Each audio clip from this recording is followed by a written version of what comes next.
మా దైవజనులను పిలిపించుకుంటాను, ఇంటికి ప్రార్థన కూడికి పెట్టుకుంటాను. కొర్నేలి ఏ విధంగా అయితే ప్రార్థన కూడికి పెట్టుకున్నాడో ఆ విధంగా నేను కూడా నా బజార్లో ప్రార్థన కూడికి పెట్టుకుంటాను, నా ప్రాంతంలో ప్రార్థన కూడికి పెట్టుకుంటాను, నా ఇంట్లో ప్రార్థన కూడికి పెట్టుకుంటాను. అనేకులను ఆహ్వానిస్తాను, నా ఇరుగు పొరుగు వారిని ఆహ్వానిస్తాను, నా బంధువులను ఆహ్వానిస్తాను, నా స్నేహితులను ఆహ్వానిస్తాను.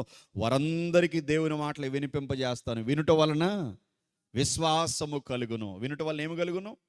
విశ్వాసము కలుగును. ఆ విశ్వాసమే రక్షణలోకి నడిపిస్తుంది.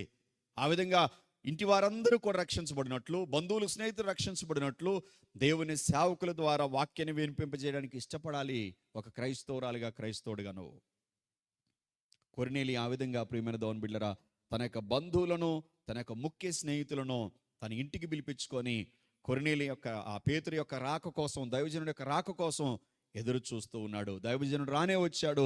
దేవుని మాటలు చెప్తూ ఉండగానే వారి మీదికి పరిశుద్ధాత్మ దేవుడు దిగి వచ్చాడు. వారు అందరూ కూడా అక్కడ పరిశుద్ధాత్మ శక్తితో నింపబడి మారు మనసు పొంది రక్షణలోనికి వచ్చారండి. హల్లెలూయా.